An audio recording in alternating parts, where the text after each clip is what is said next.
आकाशवाणी है। कोविड-19 विशेष कार्यक्रम के अंतर्गत प्रस्तुत है कोरोना वायरस संक्रमण की वर्तमान स्थिति पर चर्चा, जिसे प्रस्तुत कर रहे हैं आकाशवाणी संवाददाता नवीन सक्सेना। इस कार्यक्रम में आमंत्रित स्वास्थ्य विशेषज्ञ हैं डॉक्टर नरेंद्र सैनी। नमस्कार।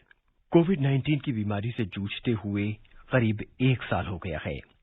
वैज्ञानिकों का मानना है कि अभी नहीं कहा जा सकता है कि ये वायरस लंबे समय में क्या नुकसान पहुंचाएगा, लेकिन जैसे जैसे कोरोना वायरस पुराना होता जा रहा है, उसके बारे में नई नई बातें सामने आ रही हैं। आपके और हमारे मन में भी नए सवाल पैदा हो रहे हैं। कोविड को लेकर नई आशंकाएं जन्म ले रही हैं और आधी अधूरी जानकारी इस समस्या को और गंभीर बना रही है। कोविड को लेकर आपकी सभी आशंकाओं, भ्रांतियों और सवालों का जवाब देने के लिए हम प्रस्तुत करते हैं कोरोना जागरूकता श्रृंखला के अंतर्गत कोरोना वायरस संक्रमण की वर्तमान स्थिति पर चर्चा, ताकि आपके सभी सवालों, सभी भ्रांतियों, सभी आशंकाओं का हम जवाब दे सकें। आज आपके सवालों का जवाब देने के लिए हमारे साथ मौजूद हैं स्वास्थ्य विशेषज्ञ डॉक्टर नरेंद्र सैनी। डॉक्टर सैनी, कार्यक्रम में आपका स्वागत है। सभी को नमस्कार। श्रोताओं, हमारी फोन कॉल्स खुली हुई हैं। आप हमारे टोल फ्री नंबर 1800-115767 पर स्टूडियो में फोन कर करके सवाल पूछ सकते हैं। इसके अलावा आप 011-2331-4444 पर भी सवाल पूछ सकते हैं। डॉक्टर साहब, खबर आ रही है कि प्रधानमंत्री नरेंद्र मोदी कोरोना वैक्सीन तैयार किए जाने की प्रगति की समीक्षा करेंगे और दवा कंपनियों जायडस बायोटेक, भारत बायोटेक और सीरम इंस्टीट्यूट का दौरा भी करेंगे। और जिस तरह से खबर ये आ रही है कि लगातार वैक्सीन में प्रोग्रेस हो रही है, वैक्सीन अब बहुत दूर नहीं है, तो क्या इसके बाद सब कुछ ठीक हो जाएगा? देखिए, अभी वैक्सीनेशन आने वाला है, ये एक हमारे पास सूचना है सबके पास, लेकिन कब आएगा अभी इसको कहना मुश्किल है, क्योंकि अभी भी फेज 3 ट्रायल्स चल रहे हैं, उनके रिजल्ट आने हैं। हाँ, संभावनाएं हैं कि फरवरी में, जनवरी में हमारे पास आ जाएगा, लेकिन हमें ध्यान रखना होगा कि हम लोग संक्रमित ना हो इस बीमारी से, जिसके लिए बार बार कहते हैं कि वैक्सीनेशन जब तक नहीं आता तब तक हमें सोशल डिस्टेंस मेंटेन रखना है, मास्क रखना है, अपने हाथों को बार बार साफ करना है और भीड़ भाड़ की जगहों से दूर रहना है। इसको तो साथ में हमें रखना ही होगा, इवन वैक्सीनेशन आने के बावजूद भी। जी डॉक्टर साहब, वैक्सीन की जब बात की जा रही है तो ये जानना बहुत जरूरी हो जाता है कि ये वैक्सीन जो है किस फेज में दिया जाएगा, कितने लोगों को दिया जाएगा, क्या ये एक ही बार में दिया जाएगा या हमें बार बार लेना पड़ेगा? देखिए, वैक्सीनेशन जो है, पहले हमें समझना होगा कि वैक्सीनेशन कहना बड़ा आसान है कि ये वैक्सीनेशन आ जाता है तो हम प्रोटेक्ट हो जाते हैं, लेकिन वैक्सीनेशन बनाना एक अपने आप में एक बहुत बड़े मुश्किल काम है। जी। पहले वैक्सीनेशन ढूंढना पड़ता है कि कौन सा वैक्सीनेशन हम बनाएं जो कि लोगों को फायदा करेगा। उसके बाद मैन्युफैक्चरिंग है कि उसको मैन्युफैक्चर कैसे किया जाए, कैसे उसको लेबोरेटरी में बनाया जाए उस तादाद पर जिस तादाद में आज विश्व भर में चाहिए। मैं इंडिया की बात करूं तो आप सोचिए कितने करोड़ वैक्सीन हमको चाहिए उसको बनाना, फिर उसके बाद उसको लोगों तक पहुंचाने के लिए जिसके हम बोलते हैं ट्रांसपोर्ट, कोल्ड चेन का बनाना, कि उतनी कोल्ड चेन को मेंटेन करना ये मुश्किल काम है। फिर चौथा है उनको लगाना, उसके लिए जो हेल्थ केयर वर्कर्स चाहिए होंगे। तो ये एक बहुत बड़ा काम है जिसके लिए मुझे खुशी की बात है कि हमारे प्राइम मिनिस्टर तक उसको मॉनिटर कर रहे हैं। तो मैं सोचता हूं कि ये सब चीजों का बड़ा अच्छे तरीके से ध्यान रखा जाएगा। तो जब ये वैक्सीनेशन आ जाएगा, कितनी, आपने पूछा कितनी डोजेस लगेंगी और किनको लगेगा। देखिए, जैसे मैंने कहा, मैन्युफैक्चरिंग एक ही बारी में इतने करोड़ वैक्सीन तो नहीं बन सकता, एक फेजेज में बनेगा। तो सबसे पहले उन लोगों को दिया जाएगा जो कि प्रायोरिटीज में है, और प्रायोरिटी में कौन है? सबसे ज्यादा तो हेल्थ केयर वर्कर्स हैं, क्योंकि सबसे ज्यादा वही एक्सपोज होते हैं, हर पेशेंट उनके पास आता है। तो सबसे पहला जो प्रायोरिटी पे रहेगा वो हेल्थ केयर वर्कर्स होंगे। फिर दूसरे जो वल्नरेबल ग्रुप जिनको कहा जाता है, जिसमें आते हैं कि 60 से 65 साल से उम्र के ऊपर के बुजुर्ग लोग, जो कि कभी भी जिनको बीमारी जल्दी से हो सकती है, उनको प्रोटेक्ट करना है। प्रेग्नेंट लेडीज हैं, जो इम्यूनोसप्रेसेंट ड्रग्स पे हैं उनके लिए, तो इस तरीके फिर बच्चों के लिए, फिर उसके बाद यंग लोगों के लिए। तो इस फेज में चलेगा, क्योंकि हमें समझना भी होगा कि एक बारी में इतने सारे वैक्सीनेशन नहीं बन सकते। इसलिए यदि वैक्सीनेशन आ भी जाए तो लोग गवर्नमेंट की गाइडलाइंस का इंतजार करें। ये नहीं कि फिर बिल्कुल लाइनें लगा के खड़े हो जाएं या लोगों को प्रेशर करना शुरू कर जाएं या बिना बात के कुछ हंगामा शुरू कर दें कि मुझे भी वैक्सीनेशन लगना चाहिए या किसी और को। तो हमें समझना होगा कि एक ही बारी में इतने करोड़ वैक्सीनेशन नहीं बन पाएगा जी। तो उसके लिए जो गवर्नमेंट प्रायोरिटी दे उसको हम ध्यान से सुने और उसी के अनुसार हम अपने वैक्सीनेशन का इंतजार करें। जी डॉक्टर साहब, कोरोना को लेकर बहुत सारे सवाल हैं लोगों के मन में। हम बहुत ही बेसिक सवाल से इसकी शुरुआत करते हैं। अगर हम किसी के संपर्क में आते हैं तो कितने दिनों बाद पता चलेगा कि हमें कोरोना हो गया है, अगर उस व्यक्ति को कोरोना होता है तो? देखिए, कोरोना का ना इसको हम बोलते हैं इंक्यूबेशन पीरियड। जी। इंक्यूबेशन पीरियड का मतलब होता है कि कोरोना ने मेरे अंदर गया, मेरे शरीर के अंदर गया और कब उसके सिम्टम्स आने शुरू हुए। तो इसका देखा गया कि जैसे मैं अभी सपोज मैं ही हूं और मेरे सामने कोई पेशेंट आता है जिसको कि कोरोना पॉजिटिव था और मुझे कोरोना के चांसेस हो सकते हैं कि मेरी इम्यूनिटी कम है, मेरे को ऐसा नहीं है कि हर एक आदमी को कोरोना हो ही जाएगा, क्योंकि ये मेरी इम्यूनिटी पे भी डिपेंड करता है कि मैं कितना, मेरे शरीर के अंदर कितनी अच्छी इम्यूनिटी है कि मैं उनको उस कीटाणु को मार देता हूं। लेकिन अमूमन देखा गया है कि इसका इंक्यूबेशन पीरियड जिसको बोलते हैं 2 से 14 दिन तक लग सकते हैं, यानी कि मैक्सिमम जो है 14 दिन के अंदर अंदर आपके अंदर सिम्टम्स आ जाएंगे यदि आप किसी व्यक्ति के कांटेक्ट में आए हैं। तो इसलिए हमने शुरुआत में कहते हैं कि 14 दिन का क्वारंटीन करना पड़ेगा, इसलिए क्योंकि ये 2 से 14 दिन तक वेरी कर सकता है।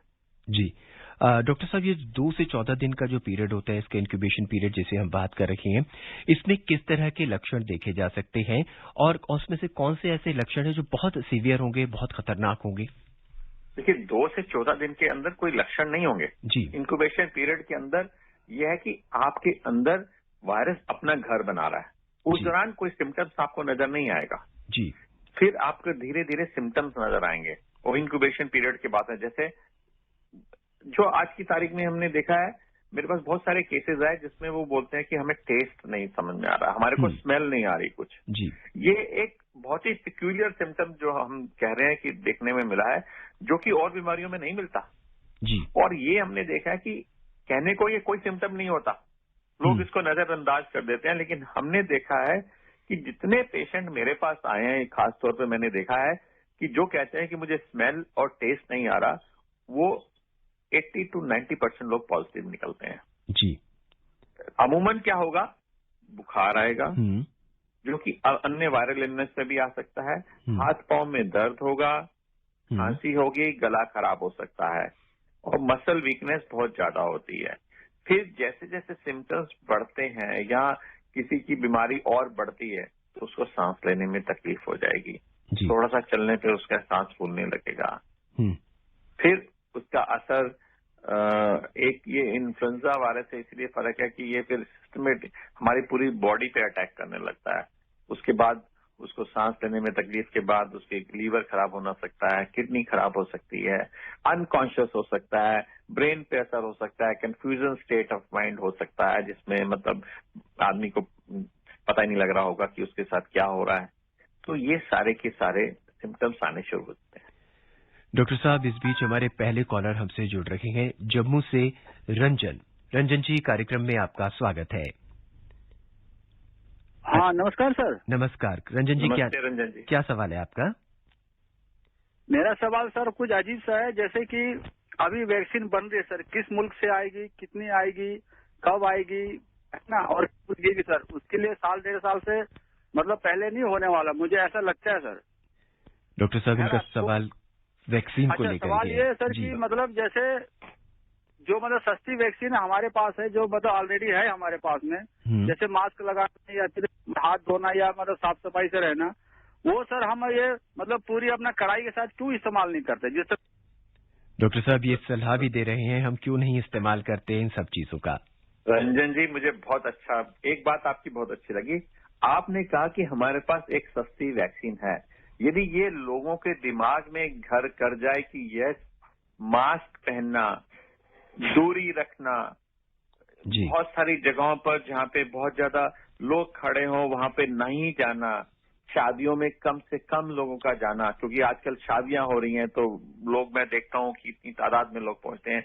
यदि ये समझने की ये भी एक वैक्सीन है जी, तो रंजन जी आपकी बात बहुत बड़ी हो जाएगी। जी, ये लोगों के, आप तो, मैं समझता हूं आप तो बहुत बड़े साइंटिस्ट हैं, क्योंकि आपने इतनी सी बात को पहचान लिया। मैंने भी आज तक नहीं बोला कि ये वैक्सीन है, बट आपने जो मुझे वर्ड बता दिया कि हम इसको एज ए वैक्सीन प्रमोट करें, तो कितनी अच्छी बात होगी, लोगों के दिमागों में आएगा। तो जब तो तक ये आपने बहुत अच्छी बात की है, और ये जी। सबसे बड़ा वैक्सीन है हमारे पास। जो बाकी वैक्सीन, जिसको हम वैक्सीन बोलते हैं, अभी रंजन जी कहना मुश्किल है, सस्ती और महंगी, ये तो अभी तो पहले वैक्सीन आ जाए, फिर उसके बाद मालूम चलेगा कि कौन सी सस्ती है, क्योंकि अभी आ रहा है। यदि भारत में भी 3-4 वैक्सीन अभी तैयार हो रहे हैं, तो ऑब्वियसली जो भारत में वैक्सीन तैयार होगा वो बाकी जो बाहर आने वाले वैक्सीन से वो सस्ता होगा।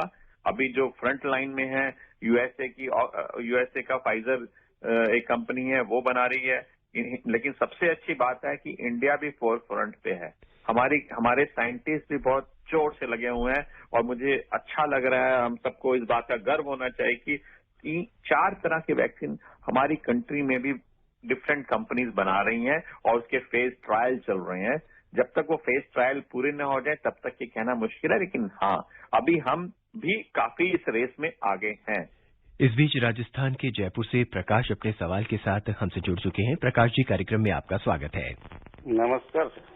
क्या सवाल है आपका? डॉक्टर साहब को भी नमस्कार। नमस्कार प्रकाश जी। डॉक्टर साहब, प्रकाश जांगड़ बोल रहा था जयपुर से दृष्टिबाधित। तो सर मैं ये जानना चाह रहा था कि जैसे मान लो सफर में चलते हैं, लंबे सफर में जी सर, वहाँ साबुन पानी उपलब्ध नहीं होता है, तो सैनिटाइज साथ में रखते हैं, तो सैनिटाइज से साफ करके हाथ और क्या खाना खा सकते हैं? डॉक्टर साहब, ये बहुत ही बेसिक सवाल है। हम लगातार सैनिटाइजर से हाथ धोते रहते हैं, ये कितना सुरक्षित है और क्या इससे हाथ साफ करके हम भोजन खा सकते हैं? प्रकाश जी, आपने बहुत अच्छा क्वेश्चन किया।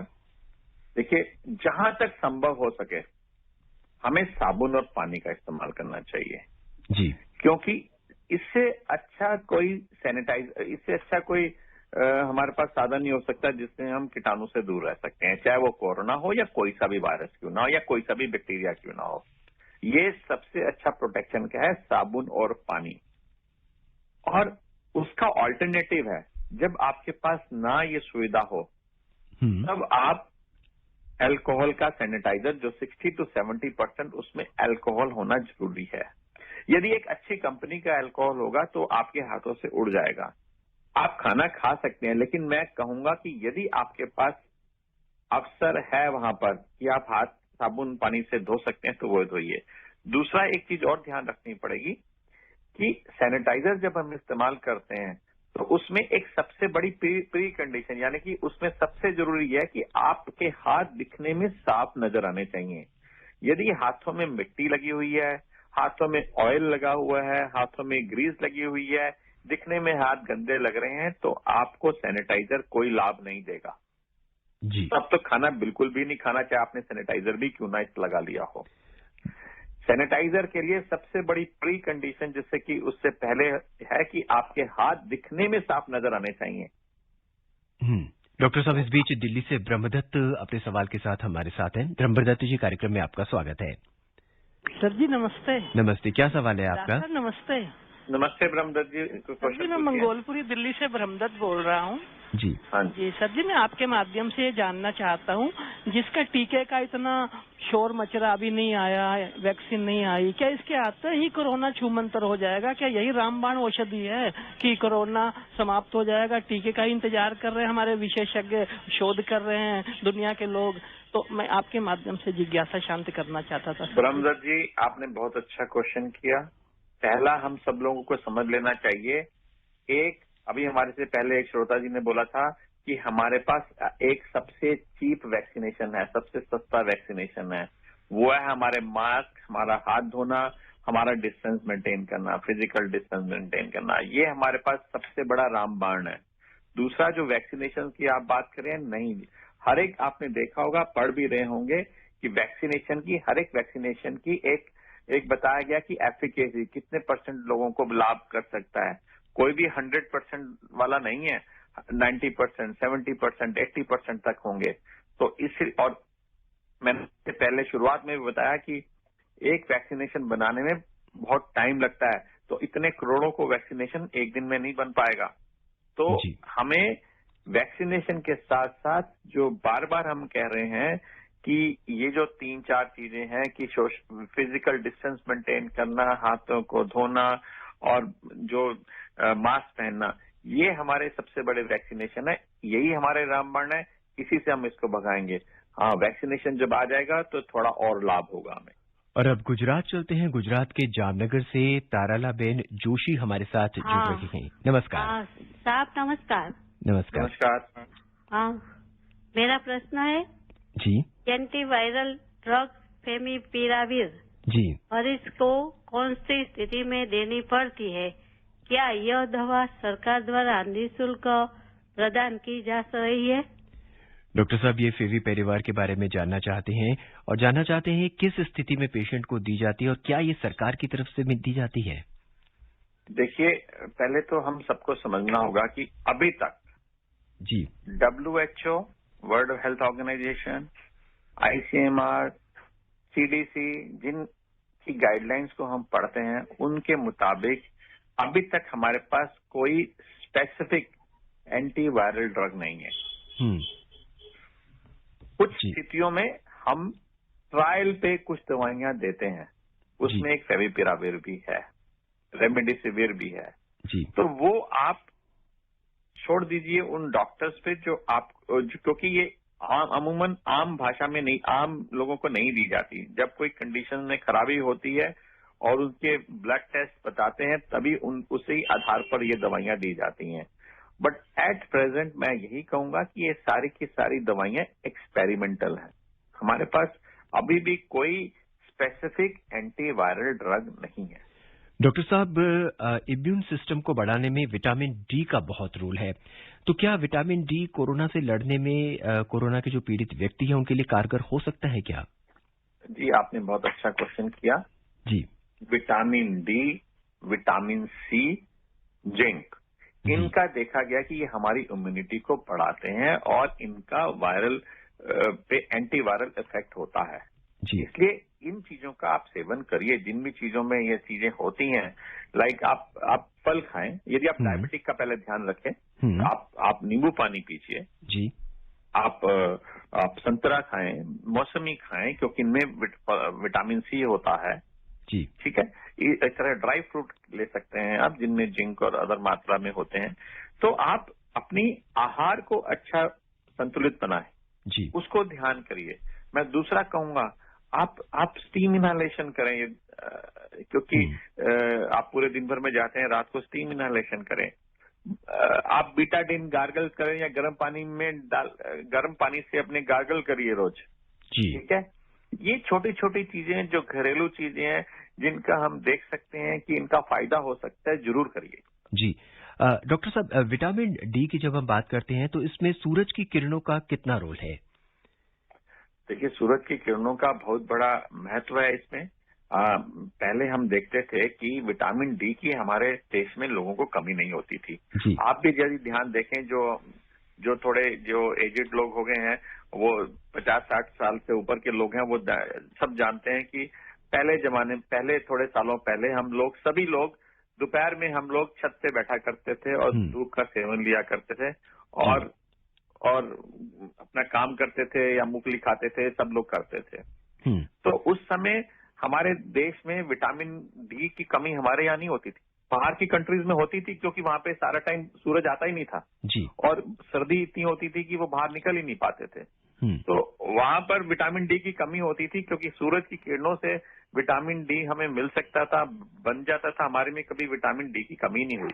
लेकिन दुर्भाग्यवश पिछले 8-10 सालों में देखा गया कि हमारे एक तो मल्टी स्टोरी फ्लैट बन गए और छत अब बैठना बहुत दूर हो गया, लोग सब व्यस्त रहने लगे जी। अब लोग कोई धूप की किरणें सबको मिल नहीं पाती, डायरेक्ट सनलाइट आपको मिल नहीं पाती, आपके पास वक्त नहीं होता, टाइम नहीं होता बैठने का, या आपके पास छत नहीं होती जिसमें कि आप कर पाए जी।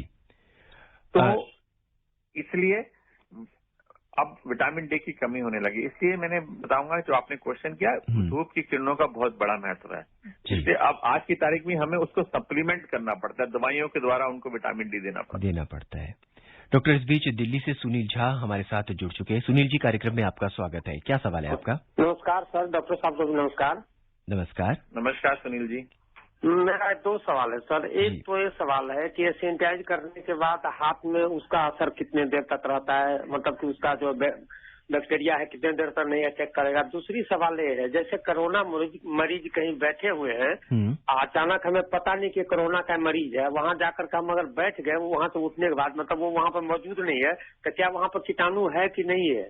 डॉक्टर साहब, इनके 2 बेसिक सवाल है। सैनिटाइज हाथों को करने के कितनी देर तक वो सुरक्षित है, और दूसरा सवाल इनका ये है कि कोरोना मरीज वहां पे पहले से बैठा हुआ था, हम जाके बैठ जाते हैं, वो उठ गया, तो कितनी देर तक वहां पे उसके कीटाणु रहेंगे? बहुत अच्छा क्वेश्चन। पहला आपने कहा सैनिटाइज करने के बाद। देखिए, सैनिटाइजर के जो भी कोई चीज हम लगाते हैं उसको हम बोलते हैं उसका रेजिडुअल इफेक्ट, कि कितनी देर तक उसका इफेक्ट रहता है। तो ये जो अल्कोहल हम लगाते हैं, ये मेरे पुराने कीटाणु जितने हैं उनको तो मार देगा, उसके बाद वो उड़ जाता है, उसका इफेक्ट खत्म। यदि मैं फिर अपने हाथों को कहीं और कर दूंगा, हाथ लगा दूंगा किसी गंदी जगह पर, तो फिर मेरे कीटाणु आ जाएंगे।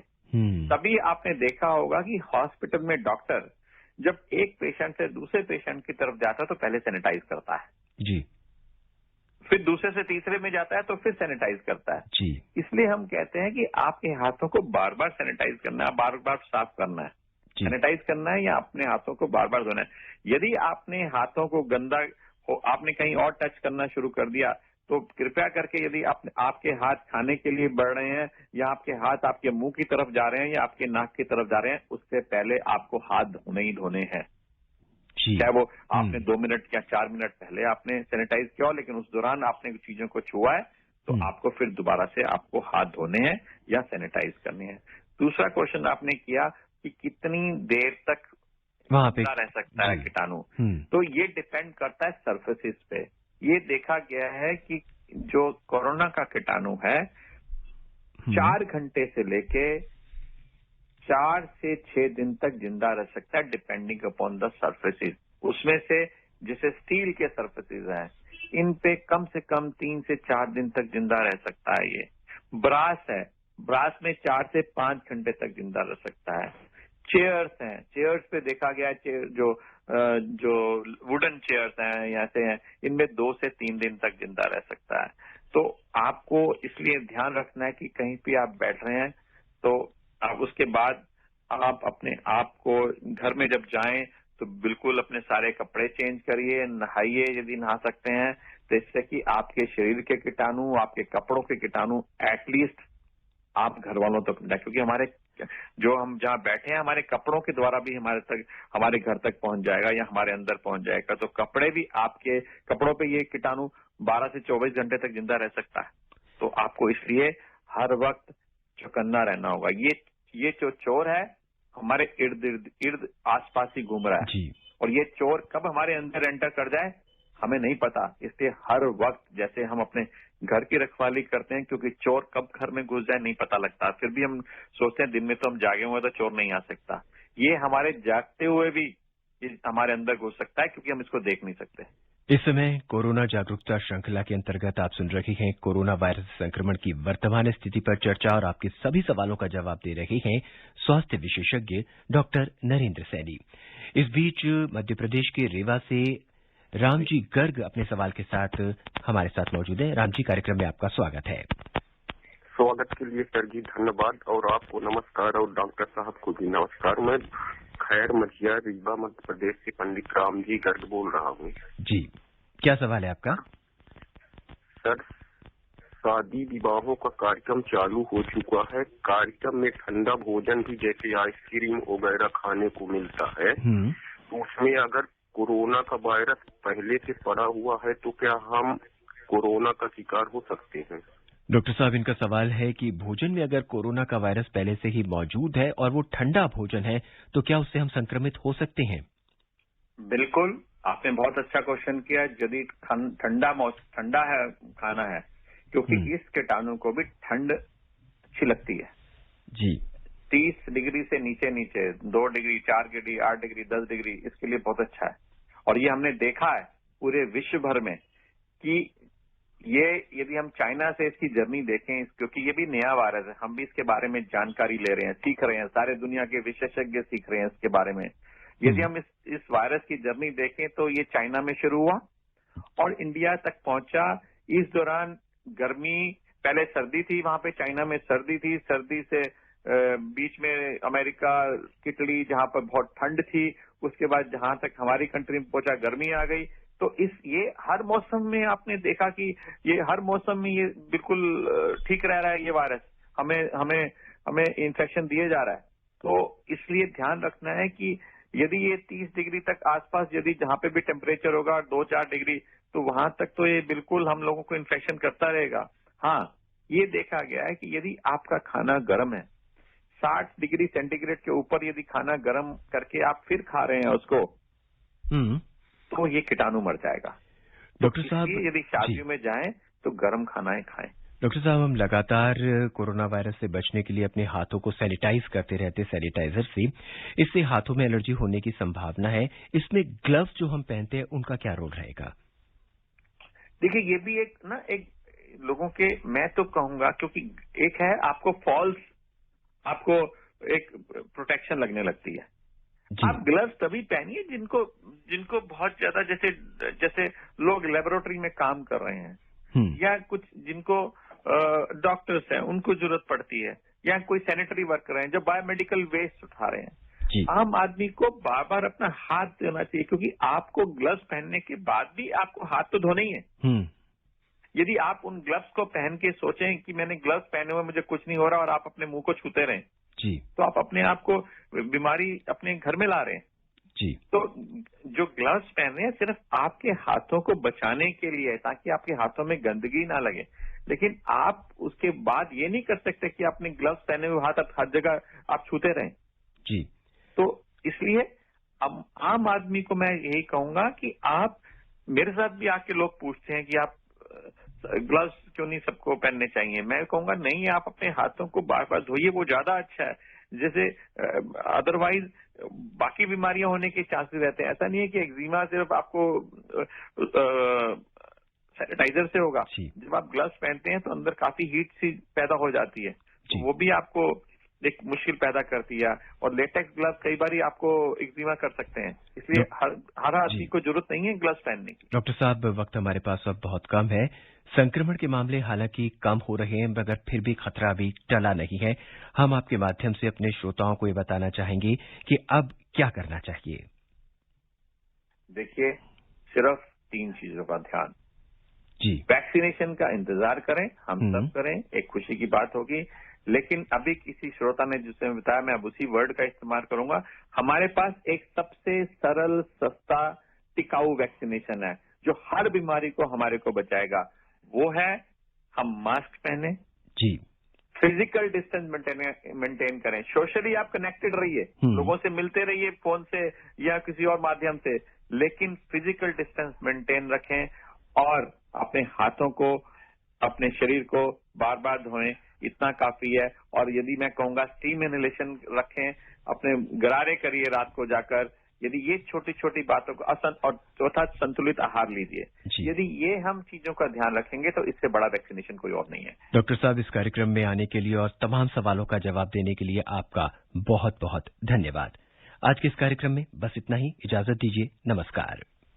कोविड-19 विशेष कार्यक्रम के अंतर्गत अभी आप सुन रहे थे कोरोना वायरस संक्रमण की वर्तमान स्थिति पर चर्चा, जिसे प्रस्तुत कर रहे थे आकाशवाणी संवाददाता नवीन सक्सेना। इस कार्यक्रम में आमंत्रित स्वास्थ्य विशेषज्ञ थे डॉक्टर नरेंद्र सैनी। ये कार्यक्रम आकाशवाणी के समाचार सेवा प्रभाग द्वारा प्रस्तुत किया गया। इसे आप हमारे mobile app news on AIR पर भी सुन सकते हैं। इस कार्यक्रम के संबंध में अपनी प्रतिक्रिया आप हमें ईमेल कर सकते हैं। पता है airnsdtalks@gmail.com। ये कार्यक्रम फिर से सुनने के लिए लॉग ऑन करें हमारी वेबसाइट newsonair.com।